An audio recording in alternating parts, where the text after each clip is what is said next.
तो कैसे हो आप सब। आई होप सब बढ़िया होंगे, मस्त होंगे। सभी नए जो बीएससी एग्रीकल्चर के स्टूडेंट हैं उनका स्वागत है। वो बीएससी एग्रीकल्चर के कोर्स में आपको यहाँ पे जानना है कि आपको कौन कौन से सब्जेक्ट पढ़ने हैं, कौन कौन सा टॉपिक पढ़ना है। तो हमारे आरबीएस प्लेटफॉर्म के इस ऑनलाइन माध्यम से हम जो है पूरा प्रयास करेंगे कि आप सबको जो है सारी टॉपिक्स जो बीएससी एग्रीकल्चर फर्स्ट सेमेस्टर में जो भी सब्जेक्ट है, हर सब्जेक्ट का टॉपिक वाइज जो है आपको क्लास मिले। ठीक है, तो आइए शुरू करते हैं आज की क्लास को। और दोस्तों, सबसे पहले हम डिस्कस करेंगे कि आज के जो बीएससी एग्रीकल्चर है फर्स्ट सेमेस्टर में कौन कौन से सब्जेक्ट आपको पढ़ने हैं। तो आज की क्लास में हम यही डिस्कस करेंगे। वैसे मैं बता दूं, मैं जो है आपको बीएससी एग्रीकल्चर फर्स्ट सेमेस्टर में आपको एग्रोनॉमी सब्जेक्ट पढ़ाऊंगा। तो सबसे पहले यहाँ पे सब्जेक्ट डिस्कस करते हैं कि आपको कितने सब्जेक्ट पढ़ने हैं और सब्जेक्ट का नाम क्या है। ठीक है, तो जैसे कि आपकी जो विश्वविद्यालय आपका रज्जू भैया, प्रोफेसर राजेंद्र सिंह रज्जू भैया, ठीक है, उसमें जो कोर्स संचालित हैं बीएससी एग्रीकल्चर में, जो सलेबस डिसाइड किया गया उसका, वो कुछ इस प्रकार है। तो सबसे पहले हम फर्स्ट सेमेस्टर की बात करते हैं। फर्स्ट सेमेस्टर में आपको दोस्तों क्या क्या पढ़ना है। ठीक है, सबसे पहले बात करेंगे फर्स्ट सेमेस्टर कितने अंक का होता है, कौन कौन से सब्जेक्ट हैं। ठीक है, सारी चीज़ें हम डिस्कस करेंगे, कितना प्रैक्टिकल होता है, कितना थ्योरी होती है, सब कुछ जो है बिंदुवार चर्चा करेंगे। तो सबसे पहले कोर्स की बात करें तो कोर्स में जो है आपको सबसे पहले यहाँ पे देखने को मिलेगा कि आप कौन कौन से जो है आपको सब्जेक्ट पढ़ने हैं। ठीक है, कौन कौन से सब्जेक्ट पढ़ने हैं। तो सबसे पहले हम बात करेंगे फंडामेंटल ऑफ एग्रोनॉमी की। ठीक है, आपका जो पहला सब्जेक्ट है आपके सिलेबस में जो दिया है, फंडामेंटल ऑफ एग्रोनॉमी। ठीक है, और क्रेडिट्स की बात करें, जो उसका क्रेडिट पॉइंट है वो 3 है, और आपके कोर्स का जो कोड है वो है AG101। ठीक है, क्या है AG101। अब हम बात करेंगे जो आपका ये सब्जेक्ट है, सब्जेक्ट जो है आपका ये 100 नंबर में 100 नंबर का पेपर होता है। ठीक है, जो फंडामेंटल ऑफ एग्रोनॉमी की बात करें या फिर और भी जो आपके सारे सब्जेक्ट हैं, उनको कुछ इस प्रकार से आपके सेमेस्टर एग्जाम में बांटा गया है कि आपका जो पेपर है वो पेपर जो है 100 नंबर का है। कितने का साथियों? 100 नंबर का। ठीक है, अब ये 100 नंबर के पेपर को 2 भागों में बांटा गया। ठीक है, 50 नंबर इंटरनल के और 50 नंबर एक्सटर्नल के। ठीक है, अब इंटरनल और एक्सटर्नल का क्या मतलब है यहाँ पे समझते हैं। देखिए, इंटरनल का मतलब होता है जो आपकी जो भी एक्टिविटी होगी वो आपके कॉलेज में होगी। ठीक है, वो आपके कॉलेज में होगी। और जो एक्सटर्नल 50 मार्क्स होते हैं वो आपके जो सेमेस्टर एग्जाम होते हैं वो उसके होते हैं। ठीक है, तो अब यहाँ पे हम देखते हैं जो इंटरनल है, इंटरनल को भी 2 भागों में बांटा गया है। ठीक है, एक तो जो है प्रैक्टिकल असाइनमेंट हो गया, और जो है उसी में आपका एग्ज़ाम हो गया, जो सेमेस्टर के मिड में एग्ज़ाम होता है, मिड टर्म का एग्ज़ाम हो गया। तो कुल मिला के इसको जो है 50 नंबर को इस तरीके से आपके सेमेस्टर में डिवाइड किया गया है। ठीक है, बाकी रहा आपका 50 नंबर जो थ्योरेटिकल होता है, वो आपका जो है एग्ज़ाम होता है, सेमेस्टर एग्ज़ाम, उसमें मिलता है। ठीक है, तो कुछ इस प्रकार से आपके जो सेमेस्टर एग्ज़ाम होने हैं उसमें नंबरों को कुछ इस प्रकार से डिवाइड किया गया। पहला सब्जेक्ट आपका है फंडामेंटल ऑफ एग्रोनॉमी। ठीक है, फिर दूसरा है आपका सब्जेक्ट पढ़ना है आपको फंडामेंटल्स ऑफ जेनेटिक्स। ठीक है, तो जो ये सब्जेक्ट हैं सारे आपको जो है इन सारे सब्जेक्टों में फंडामेंटल्स पढ़ने हैं। ठीक है, इनकी जैसे कि फंडामेंटल ऑफ एग्रोनॉमी यानी कि सस्य विज्ञान जो है कृषि में, उसके बारे में जो उसका फंडामेंटल्स है उसी के बारे में पढ़ना है। ठीक है, क्योंकि हम बीएससी एग्रीकल्चर में हम शुरुआत कर रहे हैं। ठीक है, क्योंकि आपका ये फर्स्ट सेमेस्टर का सिलेबस है, तो सबसे पहले आपको बेसिक चीज़ें जाननी होंगी कि बेसिक चीज़ें क्या होती हैं, तो उसी के फंडामेंटल्स की बात हम कर रहे हैं। ठीक है, दूसरा सब्जेक्ट है आपका जेनेटिक्स का। ठीक है, क्या है? पहला एग्रोनॉमी हो गया, दूसरा हो गया जेनेटिक्स। बात करें तीसरे सब्जेक्ट की, तीसरा भी आपका फंडामेंटल्स ऑफ सॉयल साइंस। ठीक है, इस प्रकार से आपके सब्जेक्ट हैं।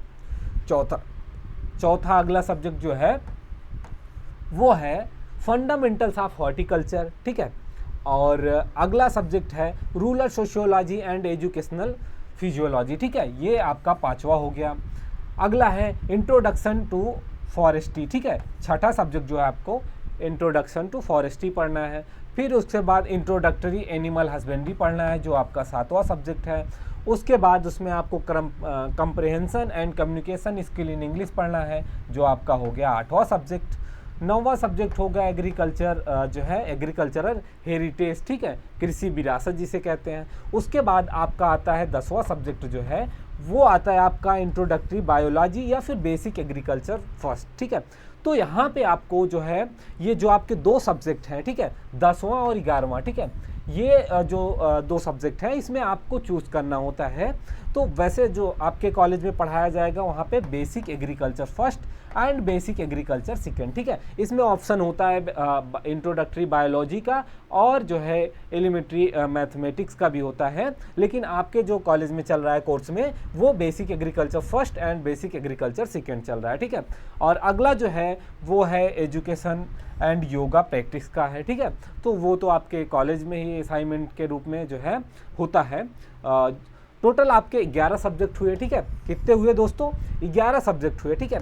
11 सब्जेक्ट को आपको पढ़ना है, उसके एग्ज़ाम देने हैं, ठीक है। अब एग्ज़ाम पैटर्न की बात करें हम तो आपका जैसे कि बात किया कि आपका जो एग्ज़ाम है वो 100 नंबर में डिवाइड है, ठीक है। कितने में? 100 नंबर में, ठीक है। 100 नंबर को 2 भागों में बांटा गया है। 50 नंबर हो गए, 50 मार्क्स हो गए आपके इंटरनल एग्ज़ाम के और 50 मार्क्स हो गए एक्सटर्नल के, ठीक है। तो कुछ इस तरीके से आपका जो एग्ज़ाम पैटर्न है उसको बांटा गया, ठीक है। यानी कि 100 नंबर के आपके पेपर होने हैं, 100 नंबर में 50 नंबर्स जो है आपके इंटरनल एग्ज़ाम हो गए और 50 एक्सटर्नल हो गए, ठीक है। अब इंटरनल एग्ज़ाम में आपके जो है मिड टर्म के एग्ज़ाम होंगे जो आपके कॉलेज में ही होते हैं और उसके साथ साथ असाइनमेंट, प्रैक्टिकल, ये सारी चीज़ें जुड़ी होती हैं। तो कुल मिला के ये आपका 50 मार्क्स का होता है, ठीक है, जिसे इंटरनल एग्ज़ाम कहते हैं, ठीक है। बाकी रहा आपका एक्सटर्नल 50 मार्क्स का होता है, जिसमें आपके जो प्रश्न पत्र आते हैं वो पूरा जो है प्रश्न पत्र क्या होता है 50 नंबर का होता है, ठीक है। 50 मार्क्स का आपका प्रश्न पत्र होता है जो आपके सेमेस्टर के एंड में होता है। कब होता है? आपके सेमेस्टर के एंड में एग्ज़ाम होता है। जैसे कि दिसंबर के माह में आपके एग्ज़ाम जो है वो होते हैं, ठीक है। तो फर्स्ट सेमेस्टर की बात की हमने और यहाँ पे हमने डिस्कस किया कि आपको कौन कौन से सब्जेक्ट पढ़ना है और इन सब्जेक्टों को किस तरीके से जो एग्ज़ाम होने हैं आपको उसको किस तरीके से बांटा गया है। तो आप लोग इसको देख सकते हैं या फिर इसका स्क्रीनशॉट भी ले सकते हैं, ठीक है। उसके बाद हम आगे बढ़ते हैं। तो आज के इस सेशन में हम चर्चा करेंगे फंडामेंटल्स ऑफ एग्रोनॉमी की, जो कि ये सब्जेक्ट मैं आपको पढ़ाऊंगा, ठीक है। फंडामेंटल्स ऑफ एग्रोनॉमी, ठीक है, इस सब्जेक्ट को मैं पढ़ाऊंगा। अब मैं बात करता हूँ इसमें कौन कौन से बिंदु पढ़ने हैं, कौन कौन से टॉपिक्स पढ़ने हैं, ठीक है, कौन कौन से टॉपिक्स पढ़ने हैं, ठीक, उसकी बात कर रहे हैं, ठीक। पहले सब्जेक्ट नंबर देखा आपने, सब्जेक्ट का जो नाम है वो है फंडामेंटल्स ऑफ एग्रोनॉमी, ठीक है। अब बात करेंगे थ्योरी की, ठीक है, कि इसमें थ्योरी में क्या क्या आपको पढ़ना है, ठीक है। फंडामेंटल्स ऑफ एग्रोनॉमी में आपको क्या क्या पढ़ना है उस पर हमने चर्चा करनी है, ठीक है। तो सबसे पहले हम बात करेंगे एग्रोनॉमी एंड इट्स स्कोप की, ठीक है। एग्रोनॉमी में आपको क्या पढ़ना है? एग्रोनॉमी मतलब शस्य विज्ञान होता है, ठीक है। क्या होता है? शस्य विज्ञान, ठीक। एग्रोनॉमी का मतलब होता है हिंदी में शस्य विज्ञान, ठीक। अब इसमें आपको पढ़ना क्या है हम उस पर चर्चा करें। तो सबसे पहले एग्रोनॉमी एंड इट्स स्कोप, ठीक है। तो आपको जानना है शस्य विज्ञान क्या है और इसके क्षेत्र कौन कौन से हैं, ठीक है। क्या पढ़ना है आपको? शस्य विज्ञान और इसके क्षेत्र के बारे में पढ़ना है, ठीक है। तो जो आपका टॉपिक है सब्जेक्ट है फंडामेंटल ऑफ एग्रोनॉमी, ठीक है, जिसे जो है शस्य विज्ञान भी कहते हैं। क्या कहते हैं साथियों? शस्य विज्ञान कहते हैं, ठीक। शस्य विज्ञान इसे कहते हैं, ठीक। अब शस्य विज्ञान में आपको जो थ्योरी का पार्ट है उसमें क्या पढ़ना है हम उसी पे डिस्कस कर रहे थे। तो एग्रोनॉमी एंड इट्स स्कोप की बात करें तो मतलब शस्य विज्ञान और इसके क्षेत्र के बारे में हम पढ़ेंगे कि शस्य विज्ञान क्या है, ठीक है, और ये कैसे इसकी उत्पत्ति हुई और इसके कौन कौन से क्षेत्र हैं, ठीक है, उस पे हम जो है एकदम डिटेल में जो है बिंदुवार पॉइंटवार चर्चा करेंगे, ठीक है। उसके बाद हम बात करेंगे सीड एंड सोइंग का, ठीक है। बीज क्या होता है और बीज को कैसे बोया जाता है, ठीक है, या बुआई, सीड और बुआई, ठीक है, बीज और बुआई की बात करेंगे, ठीक है। सबसे पहले हमने पढ़ना है एग्रोनॉमी एंड इट्स स्कोप के बारे में, मतलब कि शस्य विज्ञान और उसके क्षेत्र के बारे में पढ़ना है। दूसरा बिंदु पढ़ना है आपको बीज और सोविंग यानी बुआई के बारे में, ठीक है, बीज और बुआई के बारे में, यानी बीज क्या होता है, उसकी बुआई कैसे की जाती है, हम उस पर चर्चा करेंगे। उसके बाद टीलेज एंड टिल्थ की बात करेंगे, यानी कि जुताई की बात करेंगे। फिर क्रॉप डेंसिटी एंड जियोमेट्री की बात करेंगे, ठीक है, क्रॉप डेंसिटी जियोमेट्री की बात करेंगे, क्रॉप न्यूट्रिशन की बात करेंगे, मेन्यूर की बात करेंगे, फर्टिलाइजर की बात करेंगे, ठीक है, ये मेन्यूर फर्टिलाइजर यानी खाद उर्वरक की बात करेंगे, खाद उर्वरक क्या होता है, फसल ज्यामिति क्या होती है, इस पे जो है हम बिंदुवार चर्चा करते जाएंगे। तो एक नज़र आप लोग भी देख लीजिए कि आपको पढ़ना क्या है, ठीक है। तो यहाँ पे जो है क्रॉप न्यूट्रिएंट की बात की गई, यानी फसल के लिए पोषक तत्व की बात कर रहे हैं कि फसल को कौन कौन से पोषक तत्व की आवश्यकता होती है। मेन्यूर एंड फर्टिलाइजर की बात करें तो खाद एवं उर्वरक क्या है, खाद और उर्वरक क्या है, उस पर बात करेंगे। फिर बात करेंगे न्यूट्रिएंट यूज इफिशियंसी की, यानी जो पोषक तत्व हैं उसकी जो है दक्षता क्या होती है यूज़ की फसलों के बीच, उस पर बात करेंगे। फिर बात करेंगे वाटर रिसोर्स की, यानी कि पानी के स्रोत की बात करेंगे कि किन माध्यमों से हम जो है कैसे किस तरीके से पानी की उपलब्धता क्या है किसी क्षेत्र में, और किस तरीके से पानी की उपलब्धता होती है फसल उगाने के लिए। फिर बात करें सॉयल प्लांट वाटर रिलेशनशिप की, यानी कि मिट्टी पौधा और पानी के बीच क्या संबंध है, उस पर चर्चा करेंगे। फिर बात करेंगे हम क्रॉप वाटर रिक्वायरमेंट की, कि जो फसल है आपकी उसको जो है पानी की कितनी आवश्यकता, कब आवश्यकता पड़ती है, हम कैसे जानेंगे कि हमारी फसल को जो है पानी की आवश्यकता है इस पे। और उसके बाद बात करेंगे वाटर यूज इफिशियंसी की, यानी जल उपयोग दक्षता की बात करेंगे। फिर बात करेंगे irrigation scheduling criteria and method की बात करेंगी कि किस तरीके से क्या शेड्यूल होता है सिंचाई करने का, कौन कौन सा मेथड होता है, किस मेथड से सिंचाई करना अच्छा होता है, किस में जो है हमारी फसल को सही तरीके से पानी की उपलब्धता होती है, और साथ ही साथ पानी को कैसे बचाया जा सकता है, इस पे हम चर्चा करेंगे। फिर बात करेंगे क्वालिटी इरिगेशन की बात करेंगे, वाटर क्वालिटी इरिगेशन वाटर की बात करेंगे।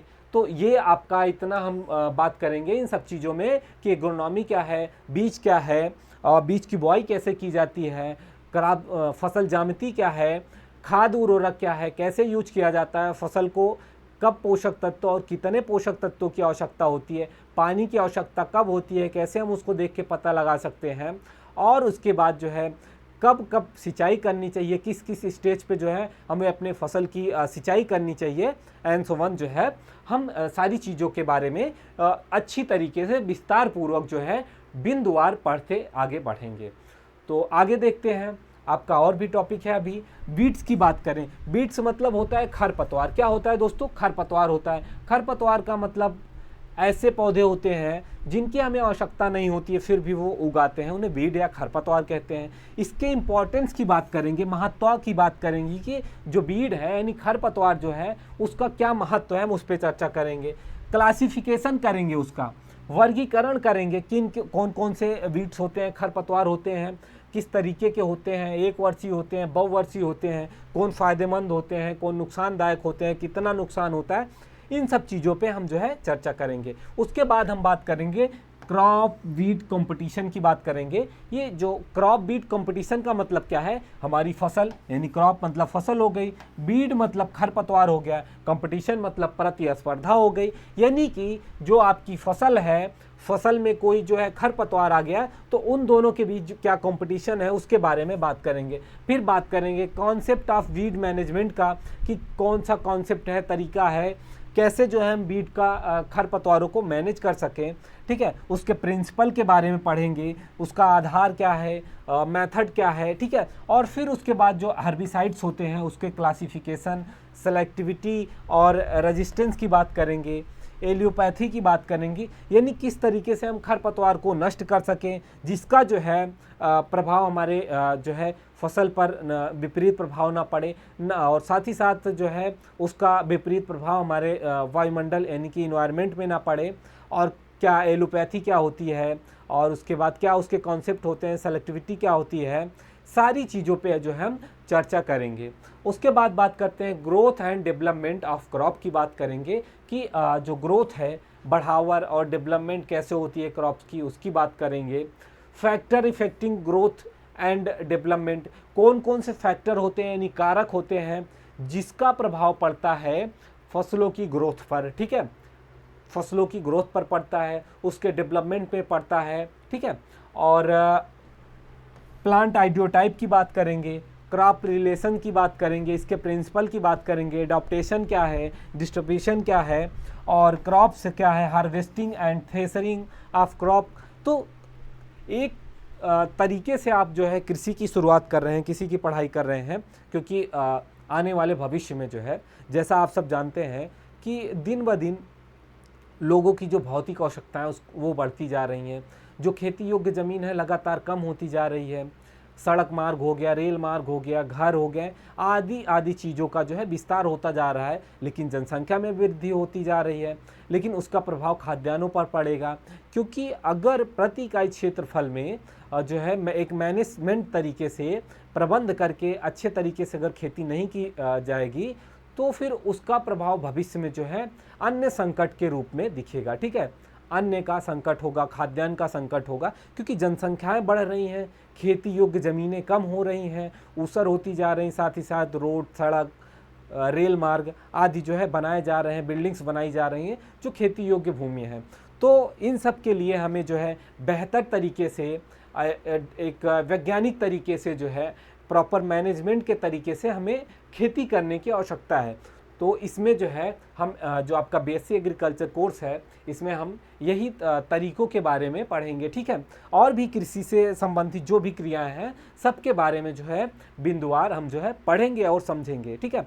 तो एग्रोनॉमी की हम बात कर रहे थे, जिसे सस्य विज्ञान कहते हैं। सस्य विज्ञान में हमने क्या पढ़ना है, हमने यहाँ पे डिस्कस किया, ठीक है, कि एग्रोनॉमी यानी सस्य विज्ञान क्या है, उसके बारे में, बीज क्या होता है, बीज की बुआई कैसे की जाती है, कौन कौन से तरीके होते हैं बीज की बुआई करने के, ठीक है, और पानी और जो है मिट्टी और साथ ही साथ पौधों के बीच क्या संबंध होता है, पौधों को कब पानी की आवश्यकता पड़ती है, कौन कौन से स्टेज होते हैं और कौन कौन से कारक होते हैं, खरपतवार क्या होते हैं, उसका क्या प्रभाव पड़ता है, और किस तरीके से खरपतवारों का मैनेजमेंट किया जा सके, और फसलों की ग्रोथ के बारे में, और खाद उर्वरक के बारे में, पानी के बारे में, पानी के स्रोत के बारे में जो है हम बिंदुवार यहाँ पे चर्चा करेंगे। और हार्वेस्टिंग क्या होती है, थ्रेशरिंग क्या होती है, आदि चीज़ों पर भी हम बात करेंगे। आगे बात करते हैं प्रैक्टिकल वर्क की, ठीक है। ये तो हमने थ्योरी वर्क की बात की कि थ्योरी में क्या करेंगे, ठीक है। अब हम बात कर रहे हैं प्रैक्टिकल वर्क की, कि आपका जो बीएससी एग्रीकल्चर फर्स्ट सेमेस्टर का फंडामेंटल ऑफ एग्रोनॉमी सब्जेक्ट है, उसमें अभी कौन कौन से बिंदु आपको पढ़ने थे, ठीक है। अब हम बात कर रहे हैं प्रैक्टिकल की, बात कर रहे हैं कि कौन कौन से ऐसे बिंदु हैं जिस पे हमें प्रैक्टिकल कार्य भी करना है। तो बात करेंगे आइडेंटिफिकेशन ऑफ क्रॉप्स की, फसलों की पहचान की बात करेंगे, ठीक है। सीड और फर्टिलाइजर की बात करेंगे, पेस्टिसाइड क्या होता है, टीलेज इम्प्लीमेंट क्या होता है, टीलेज मतलब जुताई उपकरण, ठीक है, जो जुताई उपकरण होते हैं, ठीक है, कैसे खेत की जुताई की जाती है, जुताई उपकरण की पहचान कैसे करेंगे, ठीक है। इन सब चीज़ों पे हम चर्चा करेंगे। फिर बात करेंगे आइडेंटिफिकेशन ऑफ वीट की। आइडेंटिफिकेशन ऑफ वीट, वीट मतलब खरपतवार होता है, ठीक है, क्या होता है, खरपतवार, ठीक। ये खरपतवारों की पहचान कैसे करेंगे, कैसे इनको नष्ट करेंगे, उस पर हम चर्चा करेंगे।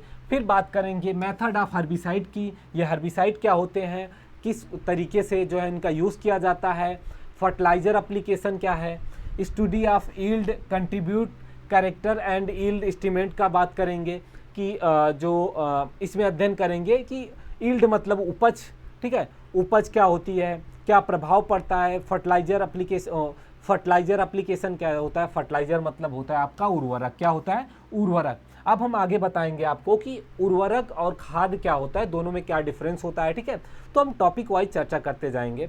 फिर बात करेंगे numerical exercise on fertilizer requirement की बात करेंगे, कि जो फर्टिलाइजर है उसका क्या उपयोग है, कितना उपयोग है, कब है। प्लांट पॉपुलेशन की बात करेंगे, पौधों की संख्या की बात करेंगे, एक हेक्टेयर में कितने पौधे होते हैं, कितने दूरी पर पौधे हों तो वो उचित होता है, पौधों की ग्रोथ एवं वृद्धि अच्छी होती है। हर्बिसाइड की बात करते हैं, वाटर रिक्वायरमेंट की बात करते हैं कि पानी की आवश्यकता कब पड़ेगी, ठीक है, रिक्वायरमेंट मतलब आवश्यकता होती है वाटर, पानी की रिक्वायरमेंट की। फिर बात करेंगे study of soil moisture measuring device की बात करेंगे, मिट्टी की जो है नमी मापने की जो मशीन होती है, ठीक है, क्या स्टडी अध्ययन करेंगे आप सॉयल मॉइस्चर मेजरिंग डिवाइस की, कि मिट्टी की जो नमी होती है, ठीक है, क्या होता है, नमी, मिट्टी में नमी, ठीक, मिट्टी में नमी को कैसे मापते हैं, कौन सा यंत्र होता है मिट्टी नमी मापने का यंत्र, ठीक है, मापने का यंत्र, इसके बारे में कैसे कार्य करता है और क्या होता है, इसके बारे में जो हम प्रॉपर चर्चा करेंगे, ठीक है। फिर बात करेंगे मेजरमेंट ऑफ इरिगेशन वाटर की बात करेंगे, कि जो सिंचाई के लिए पानी का उपयोग होता है, ठीक है, उसको कैसे मेजरमेंट करेंगे। तो ये सारी चीज़ें जो है आपने देखा यहाँ पे, इस पे हम जो है चर्चा करेंगे। ये आपका प्रैक्टिकल वर्क हो गया और उसके पहले आपका थ्योरी वर्क हो गया। तो आज की क्लास को यहीं पे समाप्त करते हैं। अगर किसी को कोई भी डाउट हो रहा है तो आप कमेंट के माध्यम से पूछ सकते हैं। अगली क्लास में हम आपका जो फंडामेंटल ऑफ एग्रोनॉमी है, यानी सस्य विज्ञान है, उसमें जो आपका पहला टॉपिक है एग्रोनॉमी क्या है, उसके स्कोप क्या है, यानी कि एग्रोनॉमी की शुरुआत कैसे हुई, क्या फ़ायदा है, क्या मतलब उसका, एंड सो ऑन, जो सारी चीज़ें हैं हम जो है प्रॉपर अगली क्लास में चर्चा करेंगे। तो आज की क्लास को यहीं समाप्त करते हैं, मिलते हैं अगली क्लास में। जय हिंद।